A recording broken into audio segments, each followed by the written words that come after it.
Hello friends, welcome back. स्वागत है आपका आज के हमारे इकोनॉमी के लेक्चर में।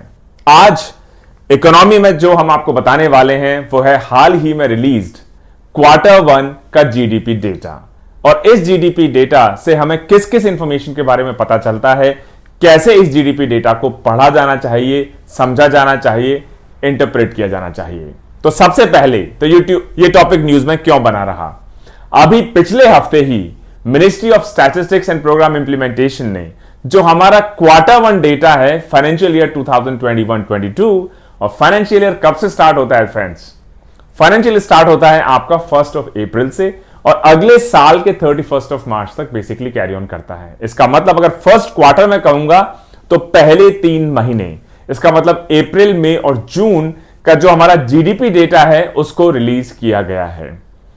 Ministry of statistics and programme implementation ये जीडीपी डेटा बेसिकली हर क्वार्टर के बाद रिलीज करता है, हर 3 महीने के बाद रिलीज करता है। और ये डेटा हमें हेल्प करता है ये समझने में कि हमारी इकोनॉमी किस डायरेक्शन में मूव कर रही है। अगर हमें कोई पॉलिसी चेंजेस लाने हैं या कोई ट्वीक करना है या कोई फिस्कल स्टिमुलस बेसिकली देना है, तो ये जीडीपी का डेटा ही है जिसके बेसिस पे हम एक well informed data based decision ले सकते हैं। सबसे पहले तो ये जो जीडीपी का अपडेट आता है हर क्वार्टर के बाद, उसमें क्या क्या इंफॉर्मेशन बेसिकली दी जाती है। इसमें 2 इंपॉर्टेंट वेरिएबल्स होते हैं। सबसे पहले तो जो हमारी पूरी इकोनॉमी है, अर्थव्यवस्था है, उसमें टोटल डिमांड कितनी रही सभी गुड्स और सर्विसेज की, और साथ ही साथ जो दूसरा वेरिएबल है वो है कि कितनी टोटल बेसिकली सप्लाई हमारी पूरी इकोनॉमी में उस पर्टिकुलर पीरियड के दौरान रही। जो पहला पार्ट है कि टोटल डिमांड बेसिकली कितनी रही, उसको हम कैलकुलेट करेंगे जीडीपी, और सप्लाई भी उतनी ही होगी जितनी बेसिकली डिमांड है। इसीलिए अगर आप हमारे लेक्चर 2 ऑफ इकोनॉमी को देखेंगे तो उसमें जीडीपी की डेफिनेशन है कि जितनी भी टोटल वैल्यू है गुड्स और सर्विसेज की हमारे कंट्री की बाउंड्रीज में उस फाइनेंशियल ईयर में बेसिकली बनाई हो, उसको कहा जाता है जीडीपी। तो GDP is total monetary value of the final goods and services which are manufactured and made within the boundaries of our basically country. और दूसरा बेसिकली इंपॉर्टेंट टर्मिनोलॉजी है जीवीए, ग्रॉस वैल्यू एडिशन। इसका मतलब है कि GVA देखता है कि मनी टर्म्स में अलग अलग सेक्टर्स में, चाहे वो एग्रीकल्चर हो, मैन्युफैक्चरिंग हो, ऑटोमोबाइल हो, सर्विस सेक्टर हो, एटसेट्रा एटसेट्रा, माइनिंग हो, उसमें हर सेक्टर में कितना कितना वैल्यू एडिशन हुआ है हमारी इकोनॉमी में। और यह बेसिकली ट्रैक करता है कि टोटल आउटपुट हमारा कितना रहा, टोटल जो सप्लाई हमारी रही अलग अलग गुड्स की, सर्विसेज की, उसमें कितनी वैल्यू बेसिकली ऐड हुई उस पर्टिकुलर पीरियड के दौरान। तो अगर आप देखें जीडीपी को आप जीवीए से बेसिकली डिराइव भी कर सकते हैं। अगर फॉर्मूले पॉइंट ऑफ व्यू से आप देखें तो जीडीपी बेसिकली होता है कि जो जीवीए डेटा है, जीवीए डेटा में जो गवर्नमेंट ने बेसिकली टैक्सेस अर्न किए उसको आप जोड़ दीजिए, क्योंकि वो गवर्नमेंट के पास इनकम आ रही है। और अगर गवर्नमेंट ने सब्सिडी कोई दी है उसको आप उसमें से सब्सट्रैक्ट कर दीजिए, तो नेट आ जाएगा कि इतना हमने टैक्स कलेक्शन किया, उसमें से मान लीजिए इतना हमने सब्सिडीज दे दी, जो बचा हुआ पैसा हमारे पास रह गया एज गवर्नमेंट, उसको अगर मैं ग्रॉस वैल्यू एडिशन में जोड़ दूंगा तो मेरे पास टोटल जीडीपी निकलकर आ जाएगी। दोस्तों, ये जो 2 कॉन्सेप्ट्स हैं जीडीपी और जीवीए, इनका बेसिकली अलग अलग तरीके से आप इंटरप्रिटेशन करके अपनी इकोनॉमी के बारे में, उसकी इंटरनल स्ट्रेंथ के बारे में, एक्सपोर्ट्स हमारे कैसे चल रहे हैं, कौन सा सेक्टर अच्छा परफॉर्म कर रहा है, कौन सा सेक्टर उतना अच्छा परफॉर्म नहीं कर रहा है, किस सेक्टर को हेल्प की जरूरत है, कहां पे हमारा इंप्लॉयमेंट जनरेट हो रहा है, कहां इंप्लॉयमेंट जनरेट नहीं हो रहा है, एटसेट्रा एटसेट्रा, ये सारी इंफॉर्मेशन बेसिकली आप ले सकते हैं। दोस्तों, अब एक थंब रूल अगर आप देख लें कि अगर गवर्नमेंट ने बेसिकली टैक्सेस में ज्यादा पैसा कमाया है जितनी उसने सब्सिडीज दी हैं, तो इसका मतलब कि जो टैक्सेस में जो सब्सिडीज आप घटाएंगे वो हमेशा पॉजिटिव नंबर रहेगा। तो उस केस में GDP is equals to GVA plus net of taxes minus subsidies. तो जीडीपी हमेशा जीवीए से बड़ा होगा। लेकिन मान लीजिए आपके टैक्सेस कम हो गए और आपकी सब्सिडीज बढ़ गई, तो उस केस में आपकी जीडीपी जीवीए से कम हो जाएगी। दोस्तों, तो एक बेसिक कॉन्सेप्ट है, अगले हफ्ते जो हमारा lecture 2 of Indian economy release होगा उसमें ये सारे concepts GDP, GVA, NNP, national income, ये सभी हम बहुत डिटेल में आपके समक्ष प्रस्तुत करेंगे और कोशिश करेंगे कि कॉन्सेप्ट्स आपके दिमाग में बिल्कुल क्लियर हो जाएं दोस्तों। तो ये तो रही कुछ बेसिक बात। अब मूव करते हैं, जो हमारा लेटेस्ट डेटा आया है क्वार्टर 1 ऑफ 2021-22। इसमें बड़ी प्रॉमिसिंग न्यूज है कि इंडिया की जो जीडीपी है फर्स्ट क्वार्टर में वो 20.1% से बेसिकली इंक्रीज हुई है, और जो जीवीए है, टोटल वैल्यू एडिशन है, वो ग्रो किया है 18.8% से। ये जो कंपैरिजंस होते हैं ये ईयर ऑन ईयर होते हैं, मतलब पिछले साल के क्वार्टर, सेम क्वार्टर के मुकाबले इस साल का जो बेसिकली फाइनेंशियल क्वार्टर है उसमें हमारी परफॉर्मेंस कैसी रही। तो अप्रैल, मई और जून 3 महीने हो गए क्वार्टर में।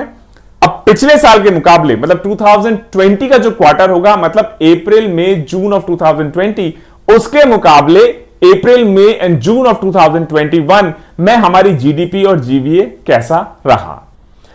एक इंपॉर्टेंट चीज कि अगर आप बेसिकली चले जाएं कि पिछले साल में हमारी क्या परफॉर्मेंस थी, तो पिछले साल क्योंकि कोरोना बेसिकली ने हिट किया था इंडियन इकोनॉमी नहीं, पूरी ग्लोबल इकोनॉमी को, तो पिछले साल जो क्वार्टर 1 था उसमें हमारा जीडीपी और जीवीए दोनों कॉन्ट्रैक्ट हुए थे रफली 24.4% एंड 22.4%। उसके बाद गवर्नमेंट ने बहुत सारे मेजर्स लिए कि किस तरीके से हम अपनी इकोनॉमी को ट्रैक पे लाएं, ओपन अप किया सेक्टर्स को, कई सारे स्टिमुलस पैकेजेस भी दिए अलग अलग इंडस्ट्रीज को ताकि उनकी इकोनॉमिक एक्टिविटी फटाफट से बढ़ सके। अब क्वेश्चन यह आ जाता है कि 20.1% का इंक्रीज एक बड़ा नंबर लगता है, तो क्या हम ये कह सकते हैं कि जो क्वार्टर 1 ऑफ 2020 में बेसिकली कॉन्ट्रैक्शन हमने देखा था वो अब 20.1% से बेसिकली एकदम बढ़ गया है। तो क्या इसको आप वी शेप रिकवरी कह सकते हैं, मतलब जीडीपी गई लेकिन फट से बेसिकली वापस रिकवर हो गई। एक अच्छी न्यूज है कि हमने एक बड़ी बढ़त हासिल की है, लेकिन यह कह पाना कि यह वी शेप रिकवरी है, ऐसा लगता है थोड़ी जल्दबाजी होगी।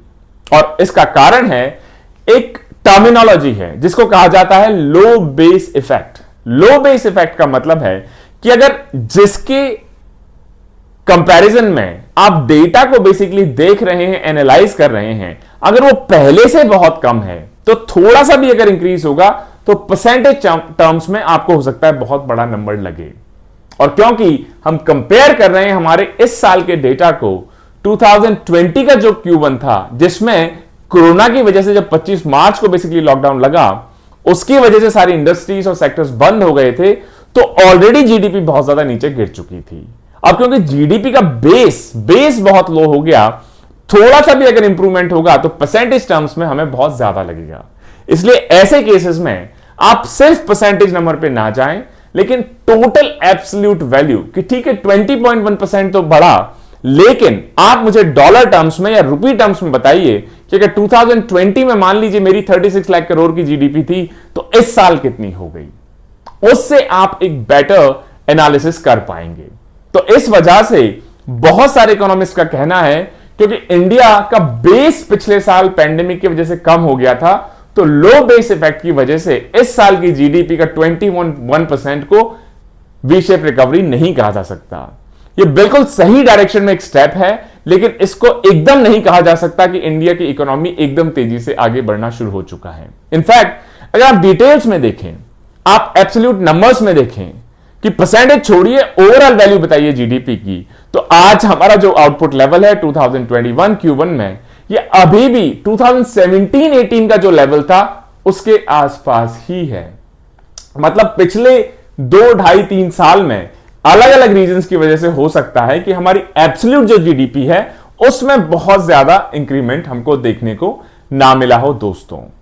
तो लगभग 3-4 साल से, क्योंकि लगभग 1.5-2 साल से तो कोरोना की वजह से हमारी इकोनॉमी इंपैक्ट हो रही है, तो इस वजह से इसको वी शेप रिकवरी कहना तो बिल्कुल भी गलत होगा।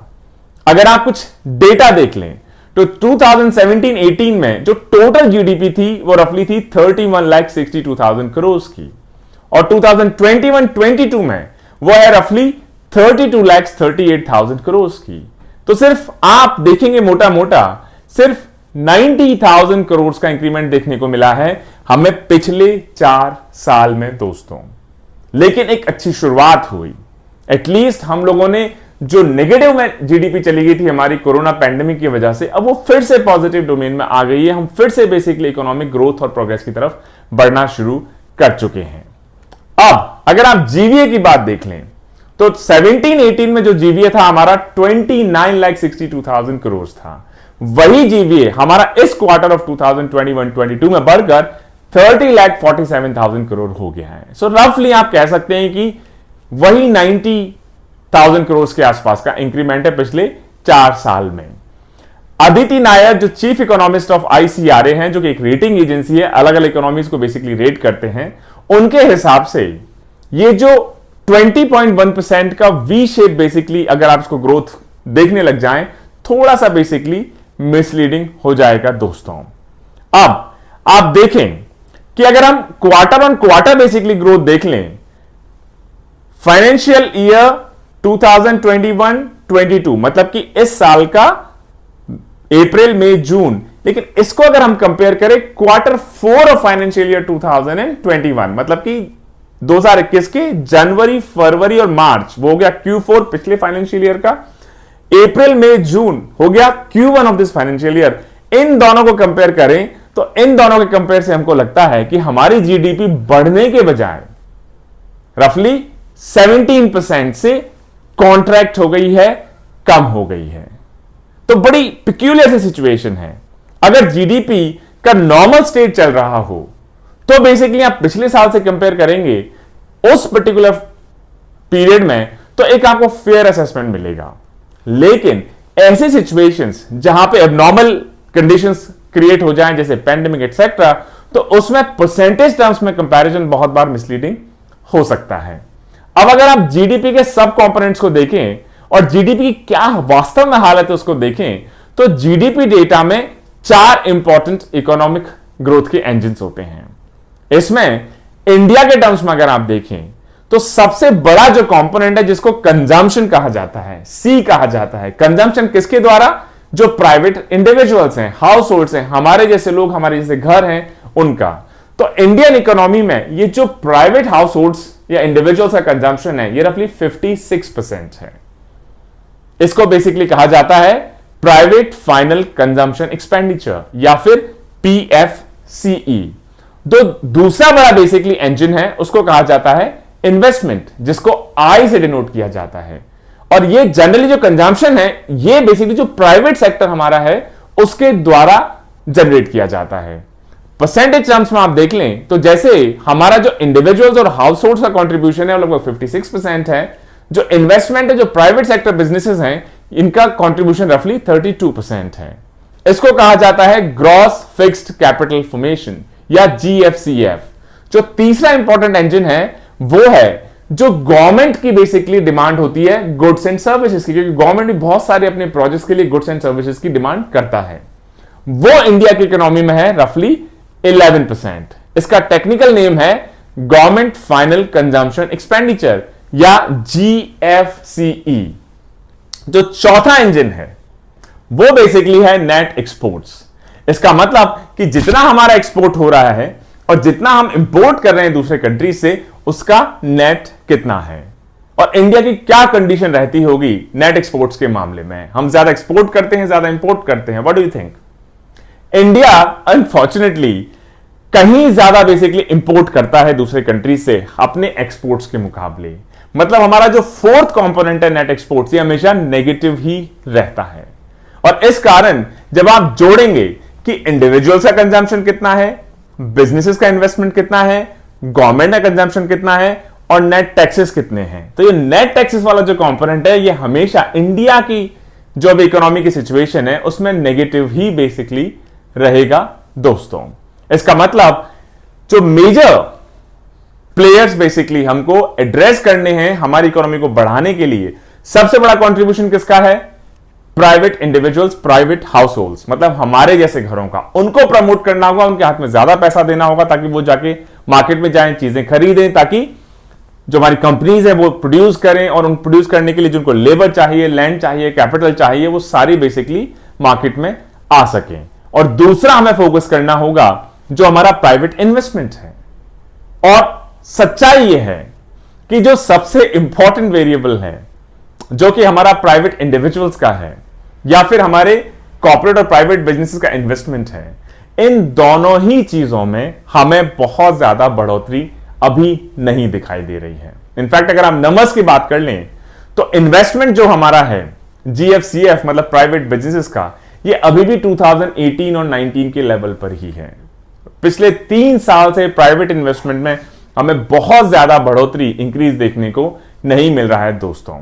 गवर्नमेंट भी बहुत कोशिश कर रही है, अपनी स्ट्रैटेजी से वो कोशिश कर रही है रिवाइव करने की कि प्राइवेट सेक्टर के इन्वेस्टमेंट्स को बेसिकली और बढ़ाया जा सके। इसके लिए अलग अलग टैक्स ब्रेक्स, इंसेंटिव्स, उसके अलावा नए बिजनेस को स्टैब्लिश करने के लिए ईज ऑफ डूइंग बिजनेस को बेसिकली इंप्रूव करना, और साथ ही साथ कंपनीज बेसिकली और ज्यादा इन्वेस्ट करें उसके लिए पहले मार्केट में डिमांड क्रिएट करनी होगी। और मार्केट में डिमांड कैसे क्रिएट होगी? जब हाउस होल्ड्स के हाथ में, इंडिविजुअल्स के हाथ में आप पैसा देंगे। और वो कब हो पाएगा? जब आप रेट बेसिकली कम कर देंगे या उनके हाथ में डिस्पोजेबल इनकम को बढ़ा देंगे। लेकिन एक लेंथी प्रोसेस है कि पहले आप हाउस होल्ड्स के हाथ में पैसा देंगे, फिर वो जाके खर्च करेंगे, बिजनेस को आप आसानी से स्टैब्लिश होने देंगे, उनको टैक्स ब्रेक देंगे। वो पूरी साइकिल अभी ऐसा लगता है पिछले 2, 2.5, 3 साल से इंडिया में बहुत इफेक्टिव देखने को नहीं मिल रही है। अब जो तीसरा इंपॉर्टेंट कंपोनेंट है कि गवर्नमेंट की स्पेंडिंग के बारे में जीडीपी के डेटा से क्या पता लगता है, जिसको गवर्नमेंट एक्सपेंडिचर कहा जाता है, जीएफसी कहा जाता है। इनफैक्ट जो जीएफसी है, हालांकि नए नए प्रोजेक्ट्स आ रहे हैं, खासतौर से इंफ्रास्ट्रक्चर प्रोजेक्ट्स में बहुत इन्वेस्ट किया जा रहा है इंडिया द्वारा, नए नए एक्सप्रेसवेज बन रहे हैं, मेट्रोज के प्रोजेक्ट्स आ रहे हैं, एटसेट्रा एटसेट्रा। लेकिन उसके बावजूद भी जो गवर्नमेंट एक्सपेंडिचर है वो भी पिछले साल के लेवल से भी बेसिकली कम दिखाई दे रहा है। मतलब इंडिविजुअल का एक्सपेंडिचर नहीं बढ़ रहा है, प्राइवेट इन्वेस्टमेंट्स नहीं बढ़ पा रहे हैं, जो गवर्नमेंट का इन्वेस्टमेंट है वो भी पिछले साल के बराबर या उससे थोड़ा कम दिखाई दे रहा है। इस वजह से ये जो total counter cyclic basically situation बन गई है, जिसमें गवर्नमेंट फोर्स हो रही है, क्योंकि कोई पैसा लगाना नहीं चाह रहा है। अभी की जो मार्केट सिचुएशन है, पेंडेमिक उसमें एक बहुत बड़ा कंट्रीब्यूटिंग फैक्टर है कि गवर्नमेंट को आगे आगे खुद को स्पेंड करना पड़ रहा है ताकि मार्केट में पैसा आए, नए प्रोजेक्ट्स आए, उनको देके प्राइवेट इन्वेस्टर्स बेसिकली अपना इन्वेस्ट करने लगे। लेकिन उसका इंपैक्ट दिखने में अभी हो सकता है 1 या 2 या 3 क्वार्टर्स और लगे दोस्तों। इससे इकोनॉमी के बारे में क्या पता लगता है? इससे यह पता चलता है कि कई सारे सेक्टर्स, कई सारे स्पेसिफिक सेक्टर्स हो सकता है नंबर्स के टर्म्स में अच्छे कर रहे हों, लेकिन वैल्यू एडिशन के मामले में वो स्ट्रगल कर रहे होंगे दोस्तों। 2 सेक्टर्स जिन्होंने जीवीए के मामले में 2019-20 का जो Q1 था उसके मुकाबले अच्छा परफॉर्म किया है, वो सिर्फ 2 ही सेक्टर्स हैं, और वो 2 सेक्टर्स हैं agriculture, electricity and other utilities. इन्होंने बेसिकली 2019 में जो सिचुएशन थी या 2019-20 के जो Q1 में सिचुएशन थी उससे Q1 2021-22 में बेटर परफॉर्म किया है। लेकिन कुछ सेक्टर्स, खासतौर से सर्विसेज सेक्टर्स जैसे ट्रेड है, होटल्स हैं, ट्रांसपोर्ट है, कम्युनिकेशन है, ब्रॉडकास्टिंग है, कंस्ट्रक्शन है, इनका जो लेवल है जीवीए का, वैल्यू एडिशन का, ये अभी 2017-18 के लेवल से भी कम है दोस्तों।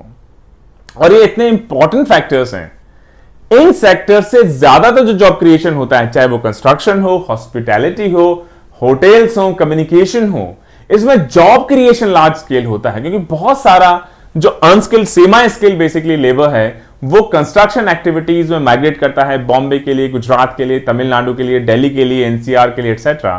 क्योंकि वो कंस्ट्रक्शन सेक्टर अभी पिकअप नहीं कर पा रहा है, तो हो सकता है ओवरऑल जीडीपी आपको ठीक ठाक दिखाई देने लग जाए। लेकिन एक तो अगर आप एब्सोल्यूट नंबर्स में देखें तो अभी भी 2017-18 पर ही है, और दूसरा जो जॉब क्रिएटिंग सेक्टर्स हैं वो अभी भी टेक ऑफ नहीं कर पा रहे हैं दोस्तों। तो अनएम्प्लॉयमेंट एक मेजर चैलेंज इंडिया के सामने धीरे धीरे बनता जा रहा है, और कोशिश है गवर्नमेंट ऑफ इंडिया की भी, स्टेट गवर्नमेंट्स की भी, कि जल्दी से वो अलग अलग मेजर्स के थ्रू हमारे इकोनॉमी और एम्प्लॉयमेंट जनरेशन में तेजी ला सकें और इंडिया की इकोनॉमी को और ज्यादा रैपिडली एक्सपेंड कर सकें। मुझे उम्मीद है दोस्तों आज का ये हमारा लेक्चर कि जो Q1 ऑफ 2021-22 फाइनेंशियल ईयर की जीडीपी के नंबर्स हैं उनको किस तरीके से आप देख सकते हैं, कौन कौन से मेजर कंपोनेंट्स हैं जीडीपी के, जीडीपी और जीवीए में बेसिकली क्या डिफरेंसेस हैं, और परसेंटेज के साथ साथ आप जो एब्सोल्यूट नंबर्स होते हैं जीडीपी के प्लस उसको आप कोरिलेट करें एम्प्लॉयमेंट जनरेशन से कि कौन से सेक्टर्स अच्छा कर रहे हैं, कौन से इतना अच्छा नहीं कर पा रहे हैं, ताकि आप क्लियर पिक्चर बना सकें कि जीडीपी एक्चुअली कैसा परफॉर्म कर रही है। साथ ही साथ किस तरीके से आप जीडीपी को सपोर्ट कर सकते हैं in terms of policy making, in terms of financial packages, etcetera etcetera. आपको पसंद आया होगा। Stay tuned for a next set of videos. Until then, जय हिंद, जय भारत।